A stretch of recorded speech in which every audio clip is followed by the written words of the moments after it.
So what we need them to do is to be able to rescue casualties in the battlefield. So because of this, the summary exercise and our combat phase is aimed at two different things. Hi, I'm Kylie, just another Army vet. Welcome to another reaction video. So today I'm continuing my reaction series to the Singapore Combat Medics. This should be episodes 5 and 6, and please bear with me, I'm a little under the weather. Let's get to it.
The change in phase from paramedic to a combat medic is a whole world different. One, you're saving life in urban area. When you're being a combat medic, you're taking casualty from the field, not one. There can be as many as 5 casualties itself. While many people may stereotype medics to be a simple and not so tough vocation as compared to, say, guards or commandos, but what we are training here are actually combat medics. So what we need them to do is to be able to rescue casualties in the battlefield. So because of this, the summary exercise and our combat phase is aimed at two different things. First point will be to raise their physical level, and second thing will be to train them in the actual skills when it comes to rescuing people.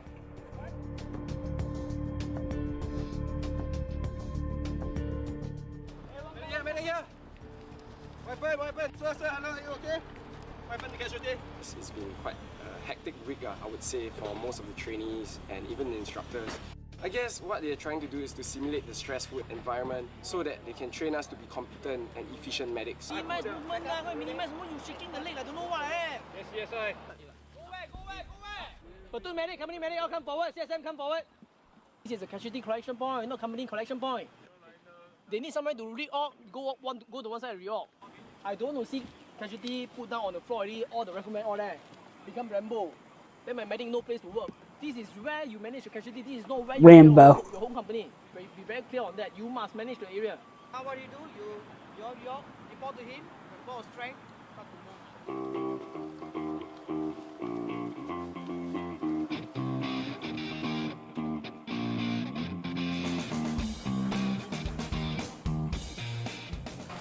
Left side. Hey! You check or not? What the hell are you doing? You want to do a proper triage? Your bloody Company medic. Say your status. We got 3 hit. We got 3 severe, 2 intermediate. Medic. One thing about the past few weeks, what it taught me, one, to be fast. Second is to always communicate with anybody around you, from rifleman all the way until a sergeant major. It's always important. Lastly, documentation, whether in paramedicine or being a combat medic itself. Documentation is always important. inside, all the way inside. So yes, documentation is so important. If you're giving battlefield interventions such as tourniquets and medicine, for example, then at each level of care, as the patient's being medevaced, all the doctors and nurses and medics there, they need to know exactly what you did to the patient. Because if they don't have the information, then that's how they can miss things and how patients can accidentally be killed, such as being OD'd on morphine, for example. Inside. All the way inside. You master, okay? GCS level 3. Pulse rate 15.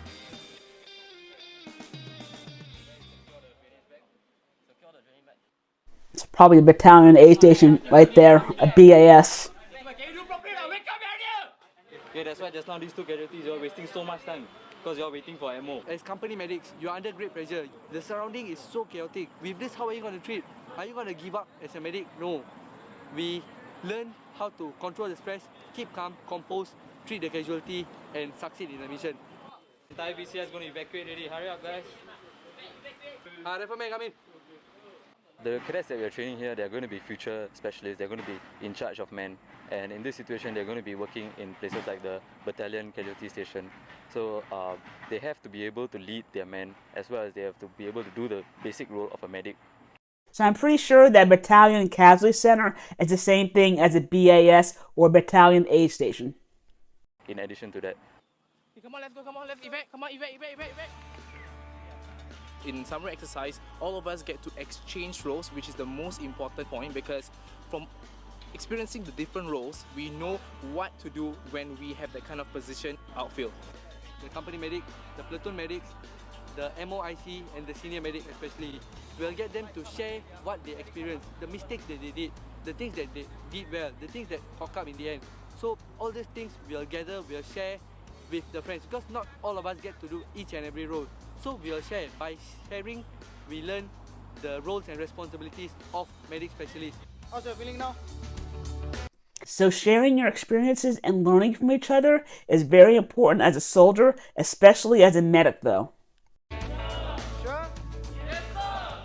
When we know every role, it's very simple, and the flow of the whole process will be very, very easy and also very fast.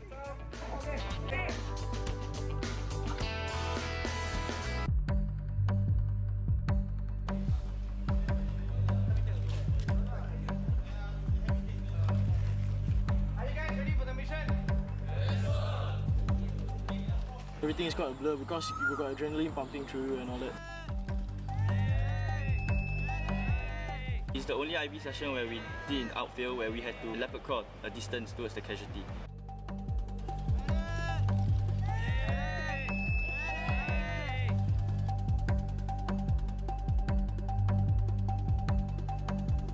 I'm grateful that I got to see the vein properly, even though I was panting quite hard. The very, very memorable thing is that just this IV, right after the IV, where my CSI praised me. My CSI, how to say, he's not stressing me, but he's very strict. So whenever I see him, I get stressed. But after this IV, I told him, CSI, whenever you come, I get stressed. But he told me, since I'm going to pass out, he told me that, I mean, if I never stress you, if you cannot perform well under stress, how can you be outstanding? He said that to me, and I felt very good. I felt I had the satisfaction, and that was very, very memorable for me. So yes, medics need to be able to do their job while under stress and pressure, especially for the benefit of the patient. But the last thing you want to do is to be panicking in front of your patient. I mean, that is never good. Always don't lose your courage. Always keep it up. Your soldiering skills as well as your leadership in your medical knowledge. I always emphasize when you wear this armband, this armband, you take charge. You command the team. After 13 weeks of learning medical stuff, I felt that it's really, really very useful. It really can be applied both not only in the SAF and in the real world. And being trained by our instructors who are themselves well trained, I'm able to grasp a lot of medical concepts and treatments which I can apply as a paramedic level 2. With this, I'm confident of imparting this knowledge to my men in the future, which should benefit not only the army but also the society in the long run. As a whole, we worked very hard for it, and compared to the first day, I think we have improved significantly. So, of course, I'm looking forward to the parade itself. For combat purposes, do they wear red crosses? Quite a noteworthy moment in my NS journey. Because the United States military stopped having its medics wear red crosses during the Second World War, and that's because the red crosses make the medics stand out as targets for countries who don't abide by the Geneva Conventions. So, I'm looking forward to it, and looking forward to spending the time after that with my family and enjoying my weekend.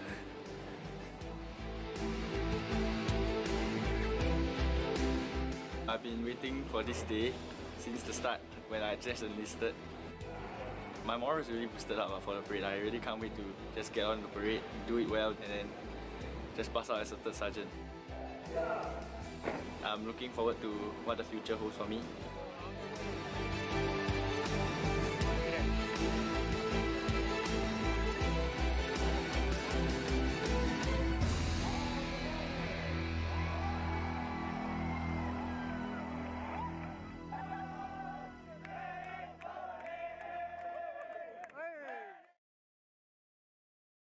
Okay, this is the start of your leadership journey. Okay, you are the man to drive your medical centers. Some of you are going Navy, some of you are going Air Force, a lot of you are going to be instructors of the school.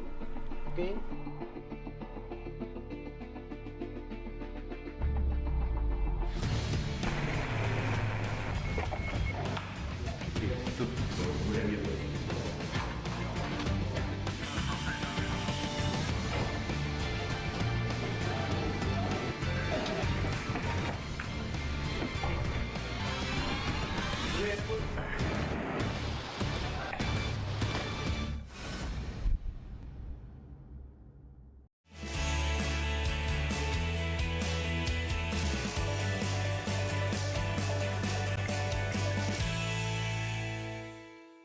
As a course, you have done very, very, very well.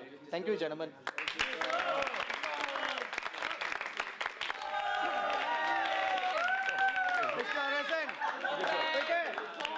So when I heard that I was actually the only guy going to the Navy, I was quite pleasantly surprised, I guess. Carry on.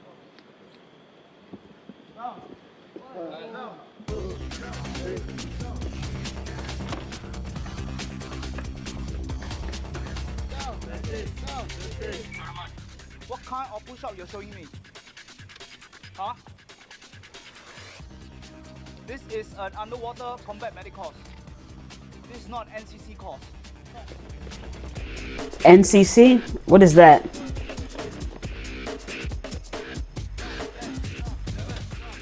You guys are the medic support. You guys are down, nobody else. Is this the standard you're going to show me? Good luck for the rest of the night. So he just said that he was the only medic that was given Navy posting orders, but now we have 11 other medics here. So where are they from exactly? When we came here, both in theory and physical training, it was really, really intense. So yeah, we had a bit of difficulty converting over to this lifestyle.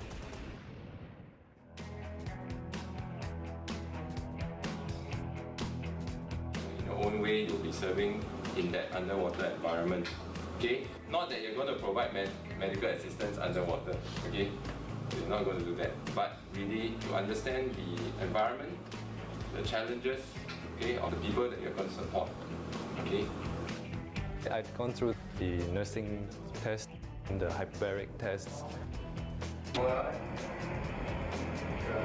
the diving fitness assessment test, the neurological exam, but if I don't manage to put them all together, then it would all be for nothing, essentially.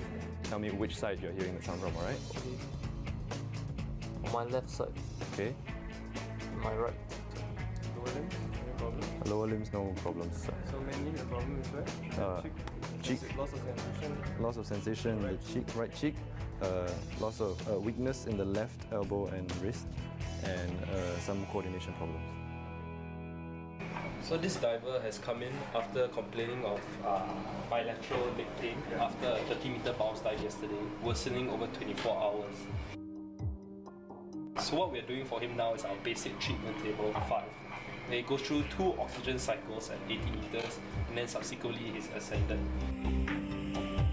So I'm not exactly sure about what's going on here, but most likely this diver is experiencing something called the bends, which happens when divers actually ascend too quickly on dives. If it's not treated, it can lead to death.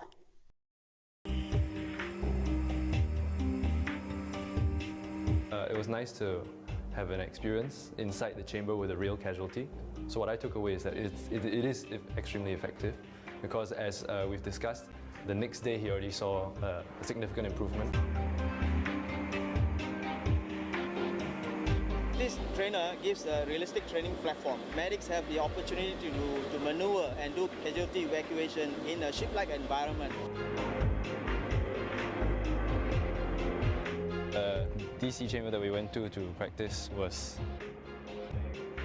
half the width of a normal staircase, and we had a really, really tough stretcher, the paraguard stretcher, so it was a big challenge. This was very different from what we did in SMTI, but the lessons helped in terms of proper lifting techniques and stuff. Well, imagine the room they would have on a submarine. Does Singapore have submarines? A lot of us are thinking about team building day.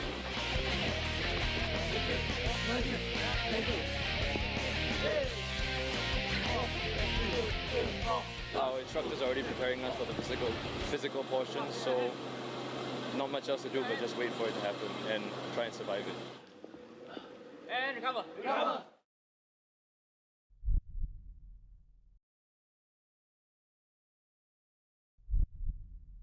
You guys will be split into 3 groups. 3 groups means 4 each. 4 each group. Then after that, from here, right, from this line, you guys will duck jump to the end of the basketball court. Then you will do pull-ups, your max rep. For each group, right, you have to do 150 pull-ups total. Ooh. Okay? For adjustment. Good. Okay, come. So this is your first evolution. Okay, it's a competition. Okay, to make things more fun, okay, there will be a prize. Okay, I bought 2 bottles of 100 plus. You can use later in the day. So 100 plus, what is that? Is that like Gatorade or something? And why does the bag look like it came from the P Extra off of an American military base? Okay, you'll be tired. Instead of drinking water, you can drink 100 plus. Okay, only the winning team gets this. Is that clear? Yes, sir. Is that clear? Yes, sir. So,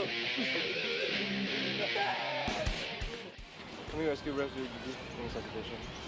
Per minute, 12. What should you check for in the oxygen resuscitator before going for cover?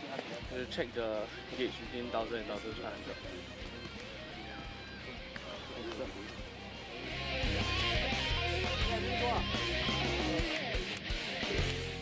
Okay, these 2, your kid. Sir. Okay? Go and drink. Yes, sir.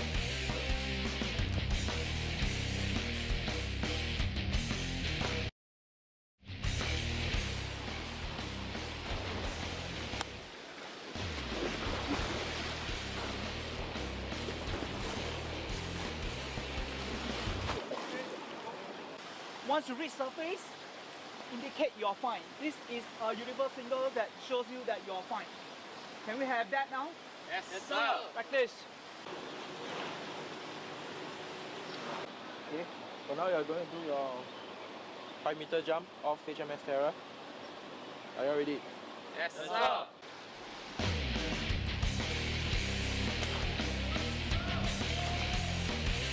Are you sure to take up the 10-meter height challenge? Yes, sir. I'll see you on top. We went through the dive again, which was fun. Yeah, none of us would have had the opportunity to go for this kind of dive if we weren't in Navy Medics, so I'm quite happy that we got this opportunity. Oh, that would be fun. I've done that before, actually. Maybe a little higher than that, I'm not sure. 1, 2, now. Everything off. 1 minute start. No. Hey, everything off. LVV and Medibus, everything. Lollipop also. Everything off, everything off. We've all heard stories about Warren Eric, especially from our NDU friends, and it's quite infamous for being a bit scary. When he says NDU, he's talking about the naval divers. Fail to listen to instruction. And this is your punishment. Sit for your lunch. Thank you, sir. Thank you, sir.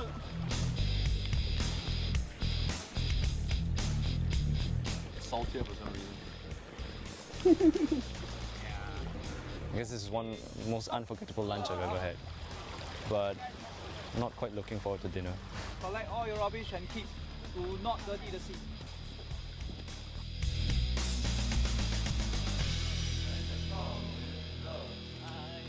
Oh, 200. Ah, 2 a.m. That sucks.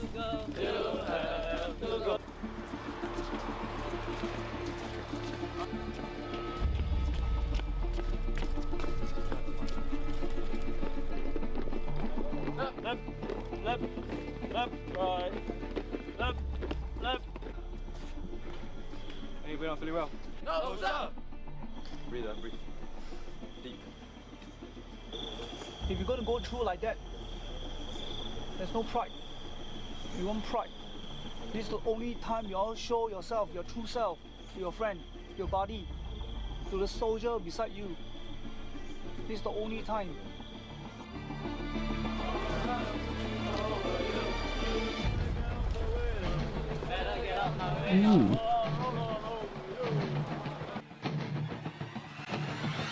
We're going to set up a BCS. Evacuation route is over there. Okay, but what is LOC right now? Evacuate! Evacuate! No, put him in LOC is level of consciousness. Total how many casualties? Total will be 9 casualties. How many P1s? 4 P1s. No, this one cancel. 3 P1s. How many P2? Is there any bleeding? Quite a few. So they're talking about triaging the patients. The number of casualties and the rapid deterioration of the casualties, so we're definitely, like, placing them in the wrong place in the BCS was quite a stressful point. You very shaky. So you cannot think, right?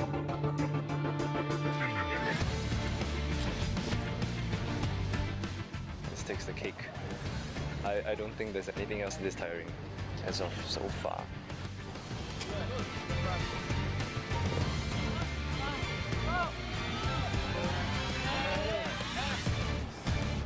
So those mannequins are very heavy. They're probably somewhere between 175 and 250 pounds. On count 1, 2, I want you to lift the stretcher over your head. Ugh.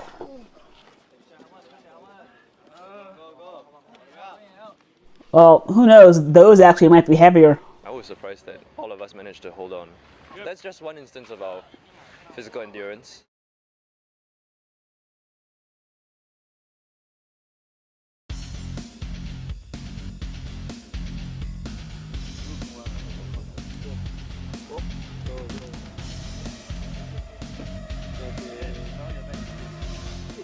The last station, it was to show you, even though you're very tired, at the end of the day you're still a medic.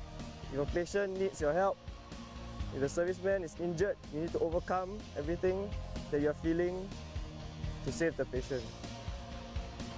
I like the fact that, you know, we all stayed motivated enough to finish the route march. I mean, I know I was definitely like out of it near the end, but the fact that I finished it means something. Yeah.